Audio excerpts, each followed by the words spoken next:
Bismillahirrahmanirrahim. Assalamualaikum warahmatullahi wabarakatuh. Alhamdulillahirabbil alamin wassalatu wassalamu ala asyrofil anbiya'i wal mursalin wa ala alihi washabihi ajmain. Baik, kembali lagi di podcast Promif. Sebelumnya saya ucapkan selamat menunaikan ibadah puasa bagi kita umat Islam seluruhnya. Semoga puasa kita tahun ini senantiasa diterima dan diridhoi Allah Subhanahu wa taala. Sahabat Promif dimanapun berada, tak terasa kita sudah memasuki bulan Ramadan.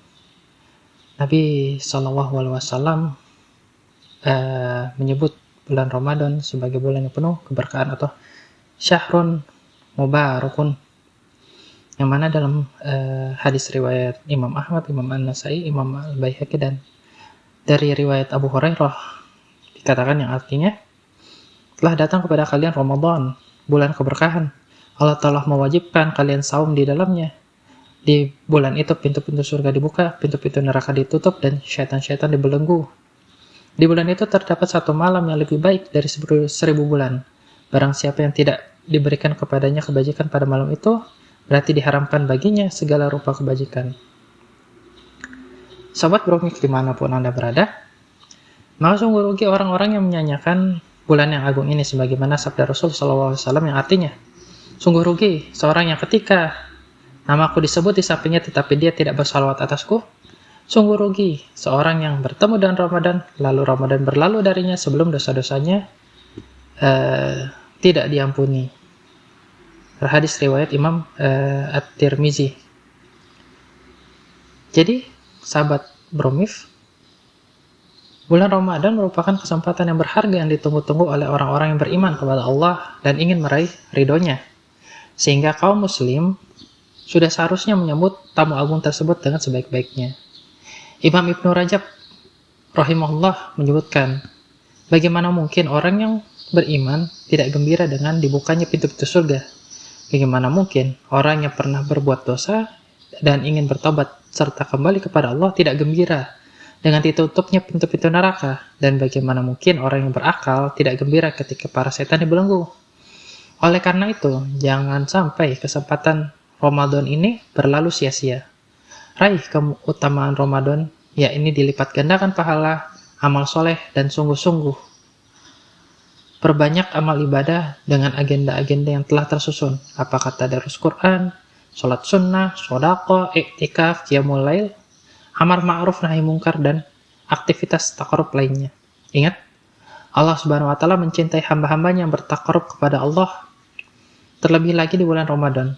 Dalam satu hadis qudsi, Allah Subhanahu wa taala berfirman yang artinya, dan tidaklah hambaku bertaqarrub kepadaku dengan suatu yang lebih aku cintai daripada aku fardukan atasnya, dan hambaku terus bertaqarrub kepadaku dengan amal-amal nawafil sehingga aku mencintainya. Al-Hadis, hadis riwayat Imam Al-Bukhari, Imam Ibnu Hibban, dan Imam Al-Baihaqi rahimahumullah.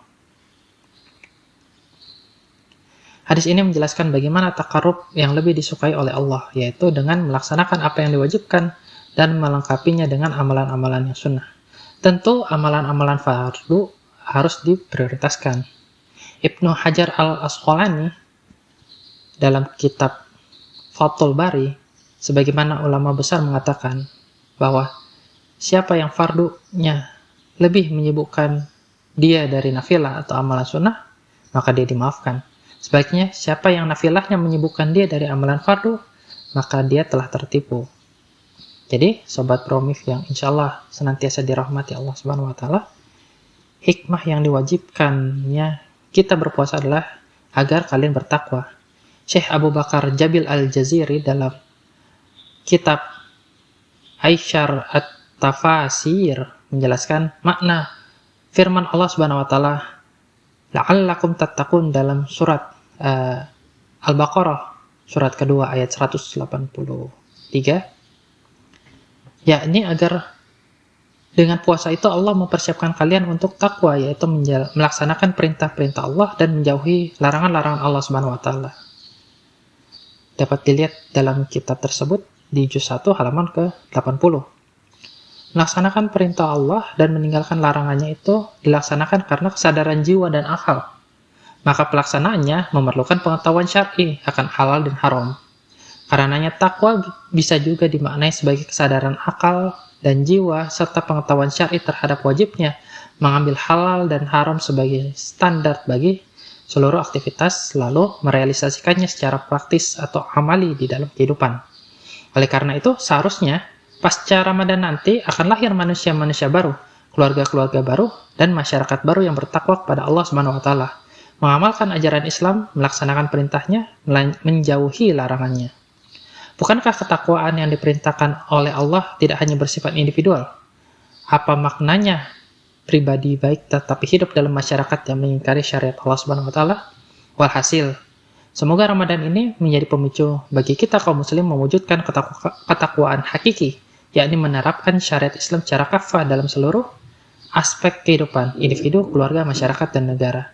Inilah wujud keimanan dan ketakwaan yang sebenarnya. A'udzu billahi minasyaitonir rajim. Bismillahirrahmanirrahim. Walau anna ahlal qura amanu wattaqu lafatahna alaihim barakatim minas samai wal ardi walakin kazzabu fa'akhaznahum bima kanu yaksibun. Shadaqallahul azim. Artinya, jika sekiranya penduduk negeri-negeri tersebut beriman dan bertakwa, pastilah kami akan melimpahkan kepada mereka berkah dari langit dan bumi. Tetapi mereka mendustakan ayat-ayat kami, maka kami siksa mereka disebabkan perbuatannya. Quran Surat Al-A'raf ayat ke-96. Semoga Ramadan kali ini menjadi pintu terbukanya keberkahan bagi negeri ini. Amin amin ya rabbal alamin. Wassalamualaikum warahmatullahi wabarakatuh.